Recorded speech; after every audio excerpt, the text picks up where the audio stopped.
You meet someone at a party. They ask about the weather. You feel your soul dying, not because you're rude, not because you hate people, but because somewhere inside you know this surface dance keeps you from what you actually need. Someone who skips small talk isn't antisocial. They're starving, and the hunger is real. University of Arizona ran a study in 2010 tracking 79 college students for 4 days straight. Not surveys, not self-reporting. They strapped recording devices to shirt collars. Electronically activated recorders captured 30-second snippets every 12.5 minutes, over 20,000 recordings. Researchers, Matthias Mael, Shannon Holleran, and Shelby Clark coded every conversation.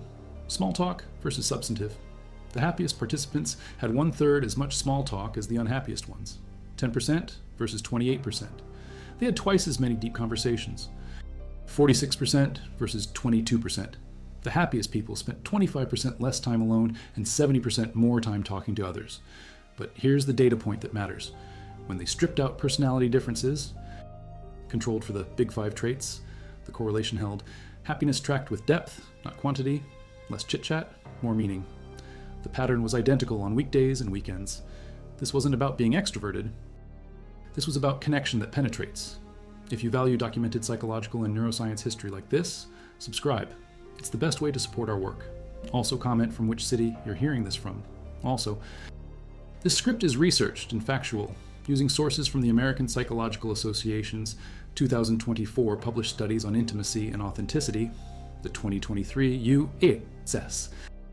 Surgeon General's advisory report on the loneliness epidemic titled Our Epidemic of Loneliness and Isolation, Harvard Graduate School of Education's Making Caring Common project report from October 2024 called Loneliness in America Just the Tip of the Iceberg, and frontline neuroscience research from Nature Communications, published in April 2025, on natural language processing and brain activity during conversation. These aren't blog posts. These are peer-reviewed journals and federal health documents. Now back to the information. Mail ran a bigger study in 2023, 486 people, more diverse sample, ages, backgrounds, life situations. The replication confirmed substantive conversations linked to greater happiness, but small talk? No relationship to happiness either way. Not harmful, just neutral. Empty calories. The 2023 version, published in Psychological Science, added something else. Introverts and extroverts benefited equally from deep conversation. 30% of introverts thought they'd hate talking to strangers. They were wrong. When researchers made them engage, both personality types reported equal happiness from connection. The brain misleads. We think isolation protects us. The data says otherwise. A researcher named Gillian Sandstrom at the University of British Columbia stood outside a Starbucks in 2013. 60 participants. Half were told to genuinely interact with the barista, smile, make eye contact, have a brief conversation. The other half were instructed to be efficient, money ready, minimal words, transaction only.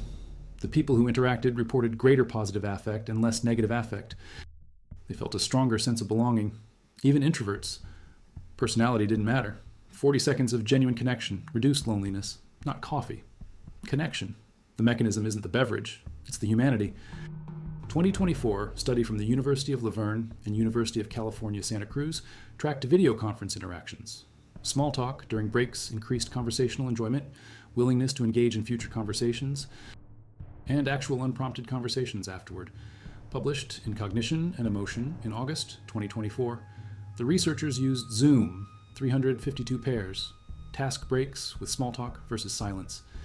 The small talk group reported significantly higher relationship formation, even through screens, even with self-view windows distracting 40% of participants.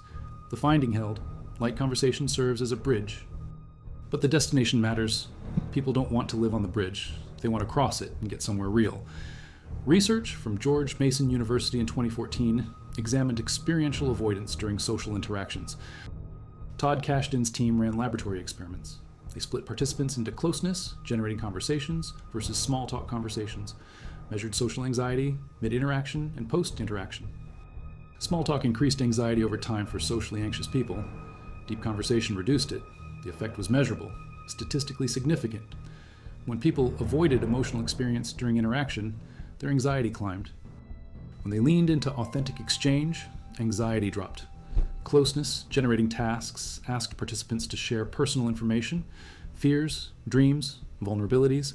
Small talk tasks kept everything surface level: weather, Recent shows? Or generic observations? For people with social anxiety, the small talk condition was torture.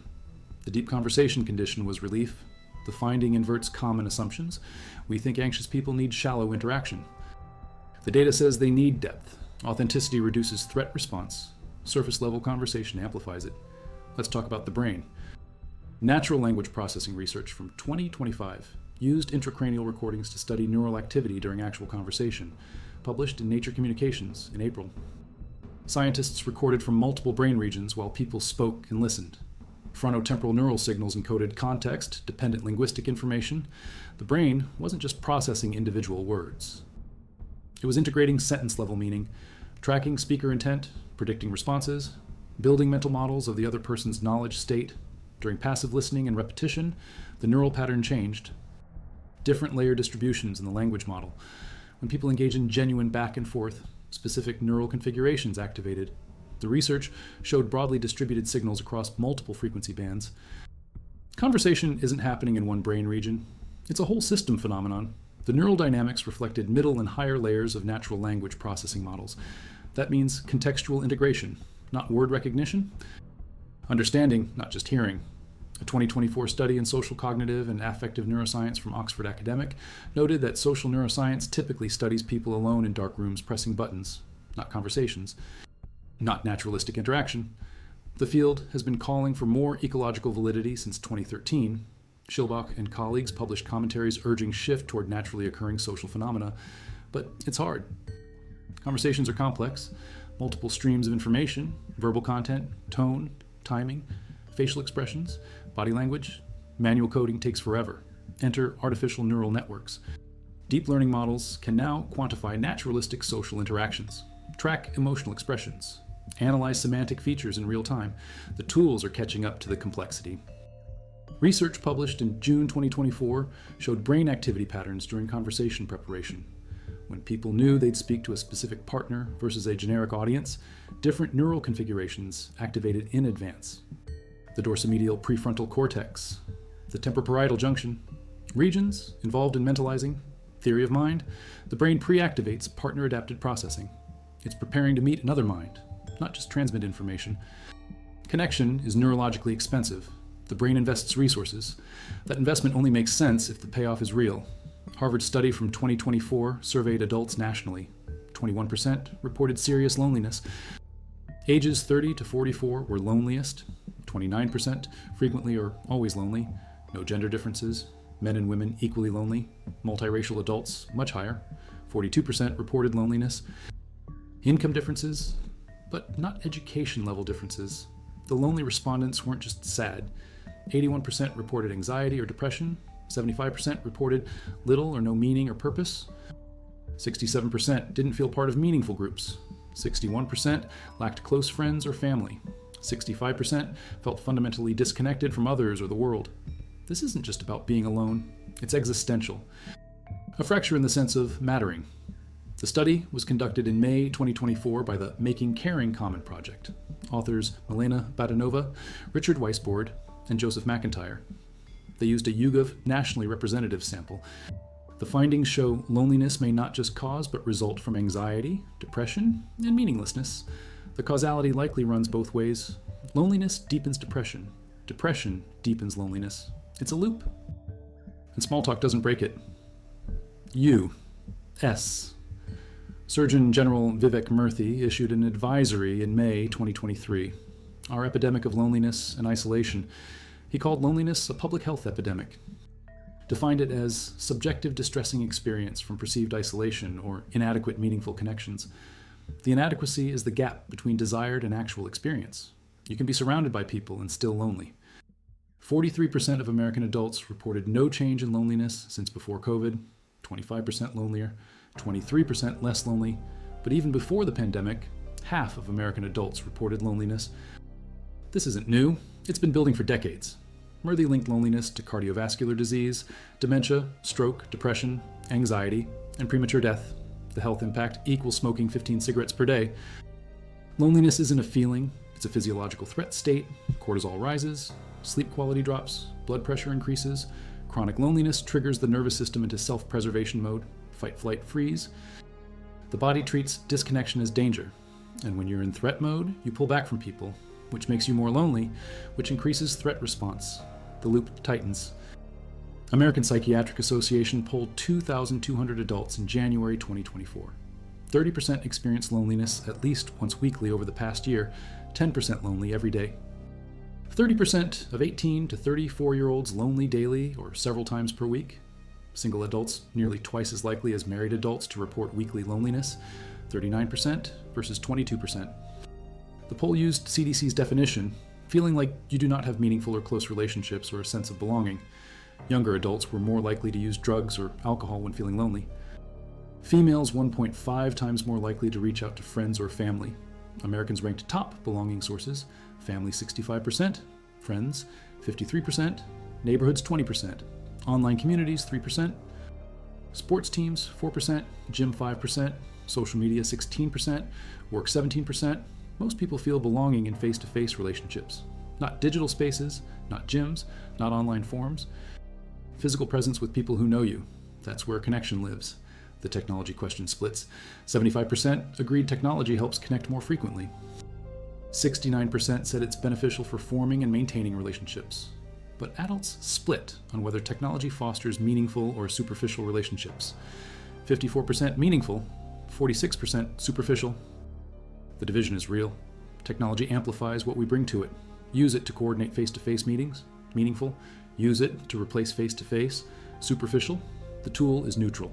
The application determines outcome. Research from University of Arizona in 2015 studied social anxiety and communication preferences.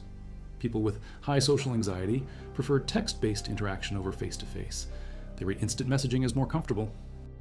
Lower concern about appearance, fewer nonverbal cues, less conversational spontaneity, lower risk of negative outcomes, the social compensation hypothesis. Anxious people satisfy social needs through text while avoiding face-to-face stress. But a 2024 study flipped that. Longitudinal examination published in Psychology, Research, and Behavior Management tracked virtual companionship effects on Chinese university students, May and September 2023. Students with higher social anxiety who used AI chatbots showed mixed results. Some reported reduced loneliness. Others showed increased dependency. The chatbot wasn't building social skills. It was substituting for human contact. Short-term relief, long-term isolation. Let's go deeper on what people actually want.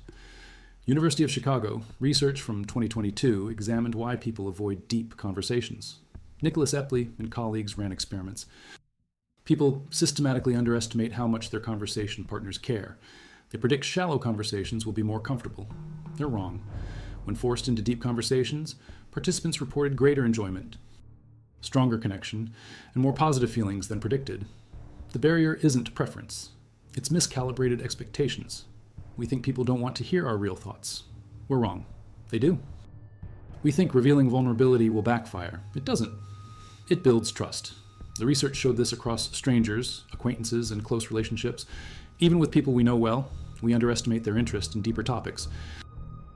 We default to safe, not because safe feels good, because we fear the alternative. But the fear is based on faulty prediction. The actual experience contradicts the expectation. Every time. Interpersonal process model of intimacy. Lorenzo and colleagues, 1998. Intimacy develops through self-disclosure and partner responsiveness. You share something personal. The other person responds with understanding. That cycle builds closeness. The mechanism requires risk. You can't build intimacy through weather talk. There's no vulnerability, no disclosure, no test of whether the other person will meet you. Small talk is zero risk, which means zero reward. It's a holding pattern, not movement toward connection. Research from 2024 on authenticity in relationships defines it as intersubjective reciprocity, mutual responsiveness with rupture repair. Real relationships involve conflict, misunderstanding, then repair. The cycle of break and mend builds trust. You learn the other person will stay even when things get uncomfortable. Small talk never breaks, which means it never mends. Which means you never learn if the relationship can hold weight. Authenticity requires showing up as you are. Small talk is showing up as acceptable. Those are different things. Study from University of California, Davis and University of Arizona in 2023 examined substantive versus small talk in daily life. Participants who engaged in more substantive conversations reported higher life satisfaction. The effect size was comparable across different demographics. age, gender, personality. The finding replicated across weekdays and weekends, across morning and evening, across work settings and social settings. Deep conversation predicted happiness everywhere, not just in ideal conditions. In regular life, the mechanism, substantive conversation creates meaning. Humans are meaning-seeking animals. We need to feel our existence matters. Small talk doesn't touch that need. It skims the surface. Deep conversation digs into what matters, why we do, what we value, what we fear. Those conversations feed the meaning system. They answer the question of whether our inner world resonates with anyone else. Small talk never asks that question, so it never gets an answer. If you value documented psychological and neuroscience history like this, subscribe. It's the best way to support our work. Also, comment from which city you're hearing this from. Brene Brown's work on vulnerability, thousands of interviews, data-driven qualitative research. She found vulnerability is the core of meaningful connection. To know you are seen and loved for who you are, to perceive someone else in their vulnerability and love them as they are. That's the fulfilling experience. Brown defines vulnerability as uncertainty, risk, and emotional exposure, not weakness, courage, the courage to be yourself. Small talk is the opposite. It's the courage to be acceptable, to be generic, to be safe. There's no uncertainty because there's no stakes, no risk because you're not revealing anything real, no emotional exposure because you're performing a social script. Weather, traffic, recent shows. Everyone knows the script, which is exactly why it doesn't satisfy. We're not connecting with a person. We're performing a ritual. The ritual has social function. It signals non-threat. It establishes basic politeness. It warms up conversational space. But if you stop there, you never get to connection. Research from 2012 found introverts have thicker gray matter in prefrontal cortex. Avram Holmes and colleagues, the prefrontal cortex links to abstract thought and decision-making. Introverts spend more time thinking. They process information deeply. They prefer quality over quantity in relationships. A 2024 survey showed introverts thrive in smaller personal settings. They form deep connections. They're attentive listeners, and they think before speaking. Their contributions are thoughtful. They see broader perspectives, connect hidden dots, reach clear solutions. These aren't weaknesses. These are cognitive strengths. But the social world often punishes them. Networking events reward volume, quick connections, many handshakes. Introverts find that exhausting and empty, not because they're antisocial, because shallow interaction doesn't meet their neurological wiring. They need depth to feel energy return. A 2025 study confirmed introverts enjoy connecting as much as extroverts. They just expect not to. The expectation becomes self-fulfilling prophecy. They avoid interaction. Then they don't get the connection they actually need. But when researchers forced interaction, introverts reported equal happiness to extroverts. The barrier is prediction error, not actual preference. Study from 2023 on Estonian perspectives on small talk. 33 participants, interviews from 2020 to 2022. Estonians see themselves as silent, like Finns, like Scandinavians. Cultural stereotype. But the data showed they often feel need to break silence. They attempt small talk. Sometimes it fails, but the attempts exist. Various factors determine engagement, context, relationship, topic, time pressure. The paper showed Estonians are opening up over time. Cultural shifts. The stereotype of silence is softening. What matters is this. Even in cultures that value silence, people still reach for connection. They still try. The attempts may be awkward, the execution imperfect, but the drive is there, because it's not cultural, it's biological. Humans need connection, full stop. 2024 study from University of Florida on attention and brain networks, Dolly Seeberger and Eric Schumacher. They measured brain activity during deep focus. When subjects were in the zone, the frontoparietal control network and default mode network desynchronized.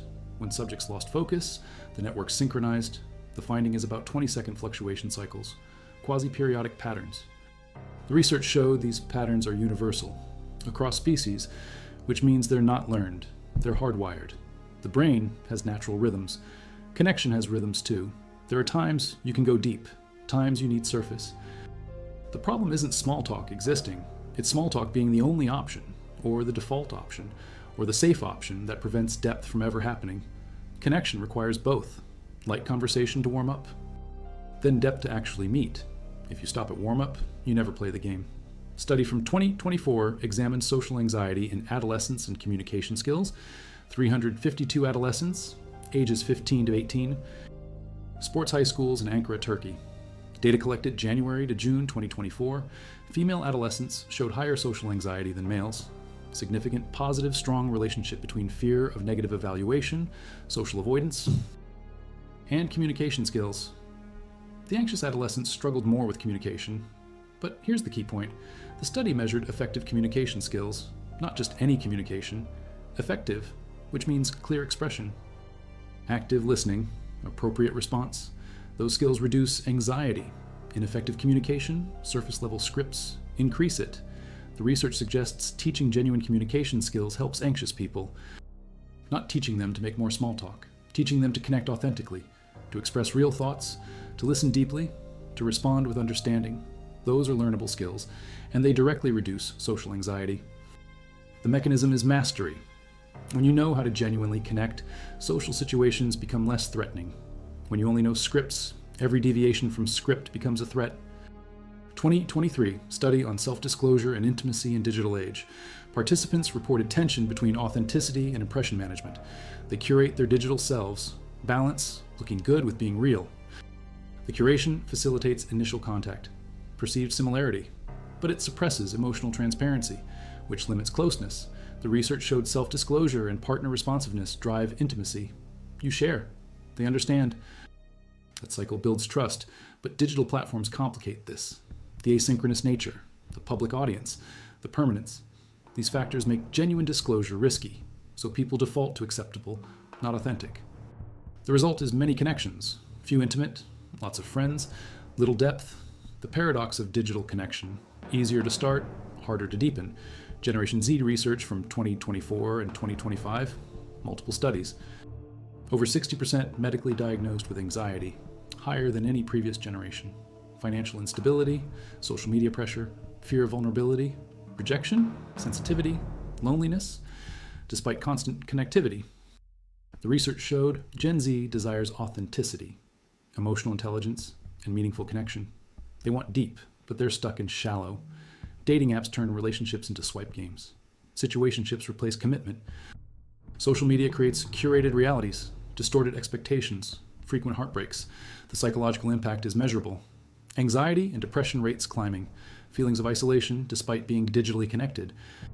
The generation most online is the generation most lonely. That's not coincidence, that's causation. The digital tools promised connection. They delivered performance. Everyone's projecting their best self. No one's showing their real self. The result is mass loneliness in a crowded room. Research on emotional AI from 2025, chatbots, virtual companions, AI that mimics empathy. The paper examined pseudo-intimacy, algorithmic affection versus authentic connection. The finding, emotional AI can provide short-term relief, especially for isolated people, elderly, teenagers, socially anxious, but it risks emotional dependence, solipsism, commodified intimacy.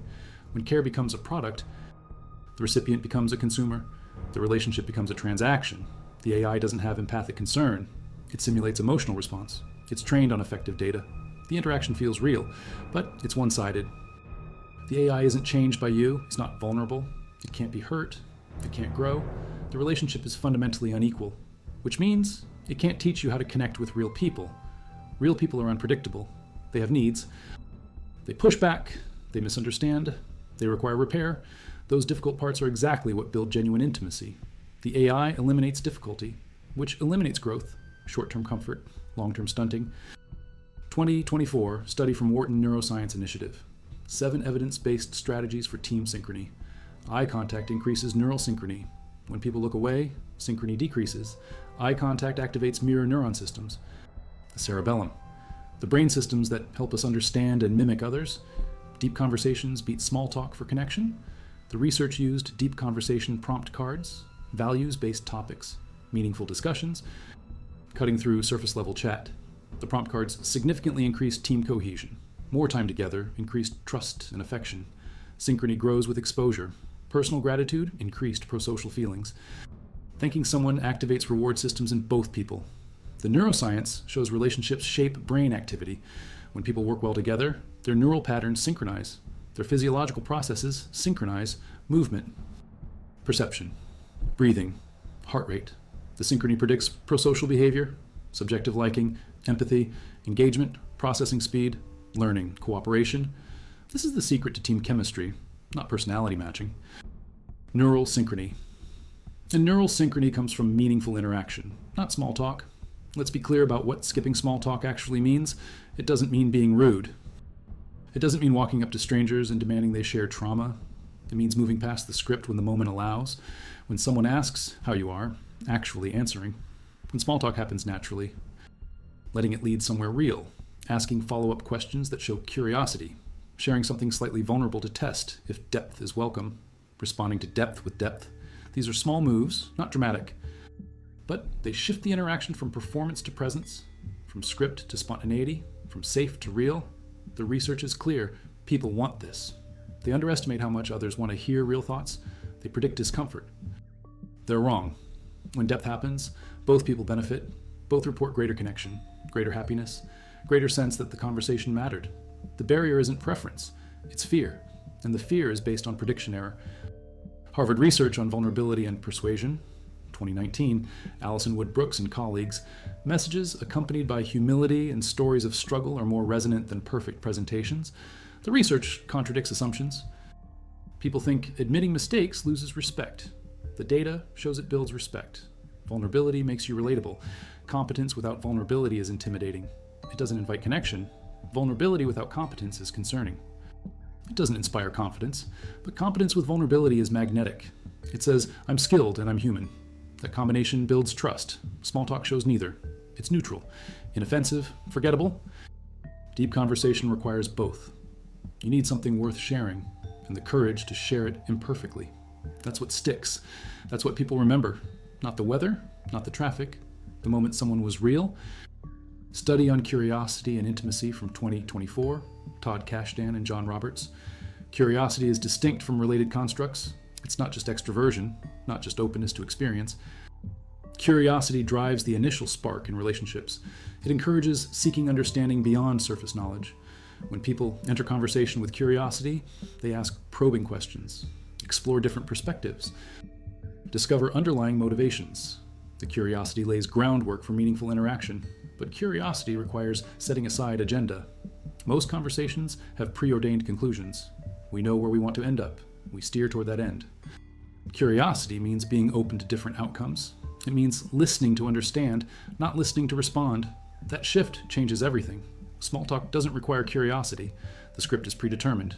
You already know where it goes. Deep conversation requires it. You can't follow a script when you're genuinely exploring someone's inner world. You have to pay attention, follow their thread, ask questions that matter to them, not questions that serve your agenda. That's the difference between transactional and transformational. Small talk is transactional. Exchange pleasantries, meet social obligation, move on. Deep conversation is transformational. Both people change. Both learn something. Both leave different than they arrived. Research on authenticity from multiple 2024 and 2025 papers. Authenticity defined as intersubjective reciprocity with rupture repair, self-disclosure, and partner responsiveness. Vulnerability and acceptance. The studies consistently show authentic relationships improve well-being, reduce anxiety, increase life satisfaction, build resilience. The mechanism is validation. When you share your real self and someone responds with understanding, you learn your inner experience isn't weird, isn't wrong, isn't shameful, that validation is psychologically protective. It builds self-esteem, reduces self-doubt, increases confidence in social situations. Small talk never validates. It never tests whether your real self is acceptable, so you never get the evidence that you're okay. You stay in uncertainty, which feels like safety, but it's not. It's just unresolved tension. Research shows people who default to small talk report higher anxiety, not lower. They think they're protecting themselves. They're actually maintaining threat state. Because they never find out if authenticity is safe. So the threat remains possible, which keeps the nervous system activated. Deep conversation resolves the threat. You share something real. The other person responds well. You learn it's safe. The nervous system calms.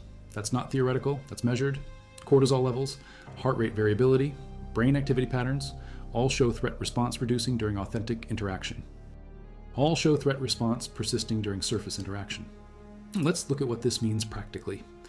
University of Arizona researchers followed up their 2010 study with recommendations. Start conversations with genuine curiosity. Ask open-ended questions. What are you working on that excites you? What's challenging you right now? What's something you believe that most people don't? These questions invite depth. They signal you're interested in more than script. They give the other person permission to be real. The research shows most people take that permission gratefully. They want to share. They're waiting for someone to ask. The barrier isn't their desire, it's the absence of invitation. Small talk never invites. It maintains surface. It signals this is a safe zone. No depth allowed. That signal is so strong people rarely violate it, even when they want to. The social contract of small talk is powerful. Breaking it feels risky, but the research shows the risk is worth it. When you ask a genuine question, most people respond genuinely, and both of you benefit. Study after study confirms this. People who engage in more substantive conversations report higher happiness, lower loneliness, greater sense of meaning, stronger relationships, better health outcomes. And these effects hold across personality types, across cultures, across age groups, and across situations. The pattern is consistent. Depth matters, not just for some people, for everyone.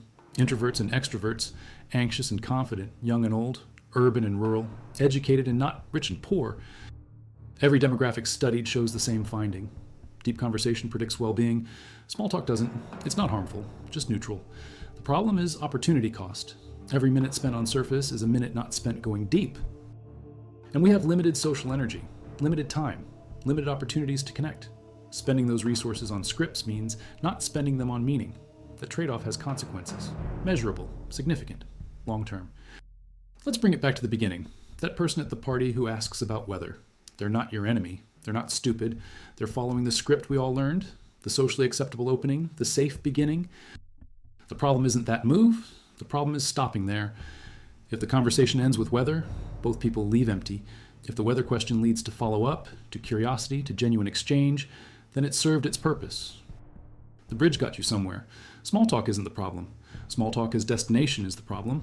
Small talk as ceiling is the problem. Small talk as permanent state is the problem. The research shows we need both.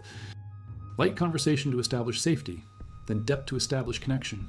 Skipping straight to deep without warm-up can overwhelm, but staying in warm-up forever leaves you cold.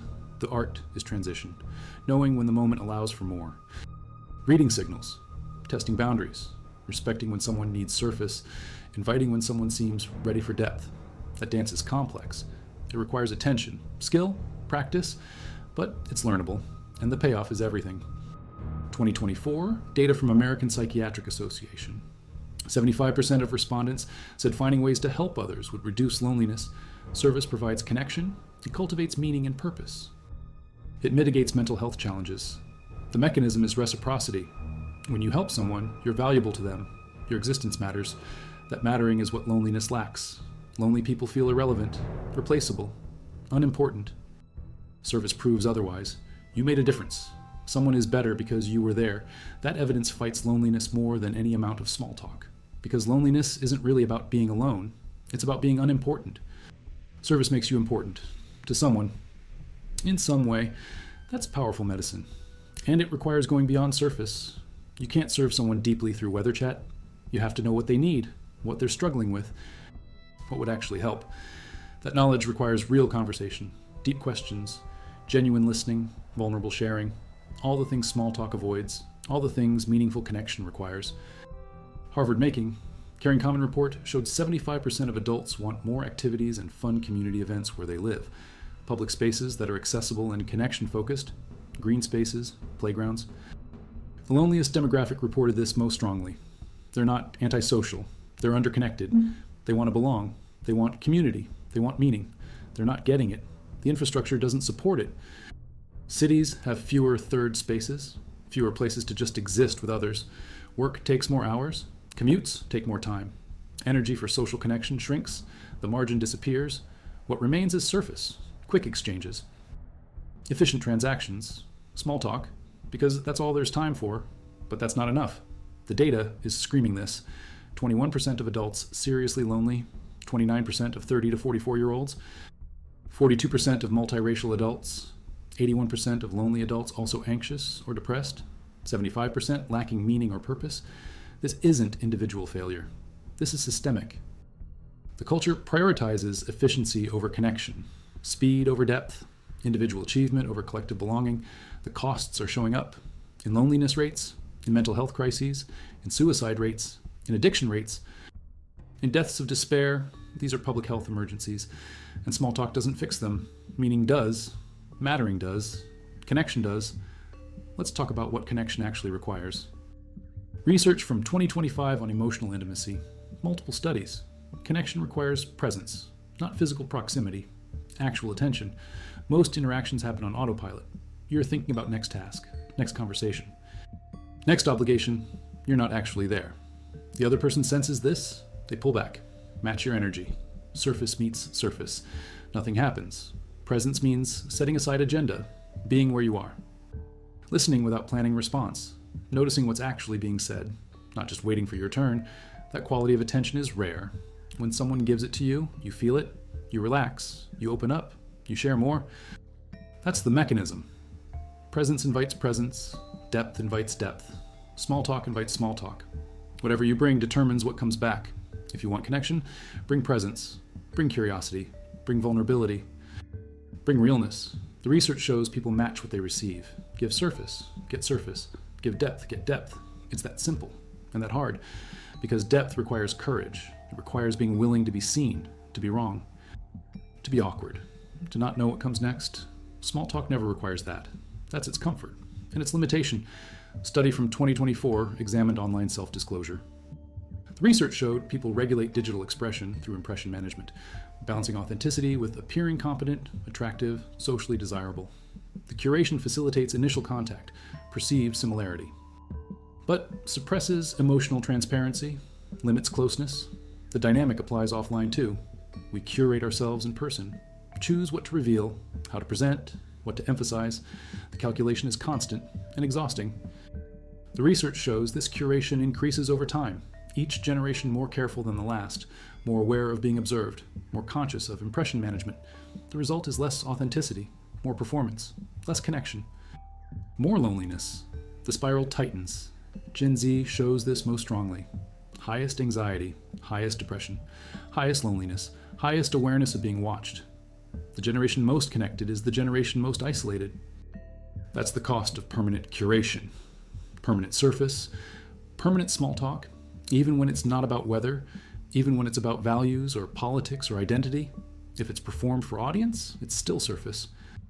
Real connection requires dropping performance, being willing to be unimpressive, to stumble, to not have the perfect answer, to be human, not curated.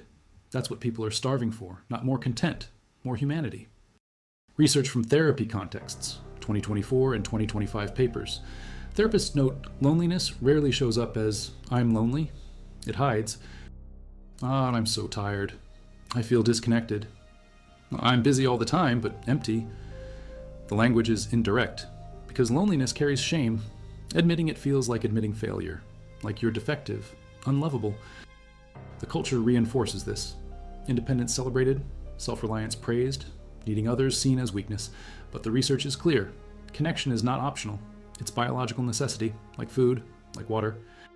The Surgeon General compared loneliness to smoking 15 cigarettes daily. That comparison is precise. Measurable health impact, cardiovascular disease, dementia, stroke, depression, anxiety, premature death. These aren't metaphors. These are outcomes. In studies, with numbers, loneliness kills, not dramatically, slowly, through chronic stress, elevated cortisol, poor sleep, impaired immune function, the body breaking down from prolonged isolation. From inadequate connection, from too much small talk and not enough meaning, the data doesn't lie. Depth is survival. Surface is slow death. So what does someone who skips small talk actually want? They want to matter. To someone, in some way. They want their inner world to be witnessed, understood, valued. They want reciprocity. To witness yours, to understand you, to value you. They want meaning, purpose, evidence that this interaction, this relationship, this life means something. Small talk doesn't provide that. It can't. By design, it stays surface. It signals you're safe, you're polite, you're acceptable, but it doesn't signal you matter. It doesn't prove connection. It doesn't build intimacy. Someone who skips a small talk isn't antisocial. They're hungry. They're starving for the thing humans need most, to be known and to know someone else, to have that reciprocal witnessing that proves we're not alone. Not really. Not in the ways that count. They're not rude. They're desperate. And the desperation is completely valid, because the alternative to connection isn't independence, it's isolation. And isolation is killing us. The data proves it. The Surgeon General confirms it. The research is unanimous. We need each other, not as pleasantries, as whole people, complex, flawed, real. That's what someone who skips small talk is reaching for. That's what they're offering. The question isn't why they skip small talk. The question is why we ever thought small talk was enough. The happiest participants in Mel's study had 1/3 as much small talk, twice as many substantive conversations. They spent more time talking, less time alone. The correlation held across personality types. Across all measured variables, the pattern is clear. Connection requires depth, not just frequency, not just presence, depth. That means going past the script, asking real questions, sharing real answers, being willing to be uncomfortable, to not know what comes next, to risk saying the wrong thing, to let silence sit when it needs to follow curiosity instead of agenda. All the things small talk eliminates, all the things meaningful connection requires. The person who skips small talk isn't missing something. They're seeing clearly. They know the script leads nowhere. They know efficiency isn't connection. They know being acceptable isn't being known. And they want more. Not because they're difficult, because they're human. And humans need meaning. We need to matter. We need to be seen. We need someone to meet us where we actually are, not where the script says we should be. That's not antisocial. That's the most social thing possible. It's the hunger for genuine connection in a world drowning in surface, in a culture that rewards performance over presence, in a society that's more connected and more lonely than ever. Someone who skips small talk isn't the problem. They're the solution. They're the ones still reaching, still trying, still believing that underneath all the curation and all the scripts and all the careful impression management, there might be someone real, someone worth knowing, someone who wants to be known. That belief is what keeps the possibility of connection alive. That reach is what saves us, not from discomfort, from isolation, from irrelevance, from the slow death of surface. Someone who skips small talk is looking for life, real life. Messy, uncertain, vulnerable, human. That's not something to pathologize. That's something to honor. Because without it, without that hunger for depth, we'd all be alone, together, performing scripts at each other, never connecting, never mattering, never being seen. That would be the real tragedy, not skipping small talk, never going past it. The research shows this conclusively. The mechanism is understood. The outcomes are measured. The interventions are tested. We know what works. Presence, curiosity, vulnerability, reciprocity, self-disclosure and partner responsiveness, rupture and repair, authenticity without agenda. These are the components. These are what build connection. These are what humans need, not small talk, not scripts, not performance. Connection, real, deep, messy, human. That's what someone who skips small talk is reaching for, and the data says they're right to reach. Because on the other side of that awkward moment, that uncomfortable question, that vulnerable sharing, there's something worth finding, something that actually matters, connection that changes you, that makes you less alone, that proves your inner world isn't just acceptable, it's valuable, worth witnessing, worth understanding, worth meeting. That's what we're all actually hungry for. That's what the loneliness epidemic is about, not lack of people. Lack of depth, lack of meaning, lack of mattering. Someone who skips small talk sees the lack, refuses to accept it, reaches past it. That's not a problem to fix. That's courage to celebrate. Because without that reach, without that hunger, without that refusal to settle for surface, connection dies. And with it, a piece of our humanity. The research is clear, the choice is ours. Surface or depth, script or spontaneity, small talk or real connection. The person who skips small talk has chosen, they've chosen life. Messy, uncertain, vulnerable, real. The only question left is whether we'll meet them there, whether we'll take the risk, whether we'll believe that underneath the script, there's something worth finding, someone worth knowing, someone who wants to know us. The data says yes. The neuroscience confirms. The health outcomes demand it. All that remains is courage, to be seen, to see someone else, to let the script fall away and discover what happens when two people actually meet, not as performances, as humans. Hungry, reaching, real. That's where connection lives. And that's what someone who skips small talk has always been looking for. Not easier conversation, real connection. The kind that actually matters, the kind that saves us, the kind that makes life worth living. That's not antisocial. That's the most human thing there is. And the world needs more of it, not less. Not apologies, not accommodation, more. Because on the other side of small talk, past the script, beyond the comfortable surface, there's something waiting. Something real, something alive, something that proves we're not alone, not really, not in the ways that matter. That's what the hunger is about. That's what the reach is for. That's what someone who skips small talk has always known. And the research finally caught up.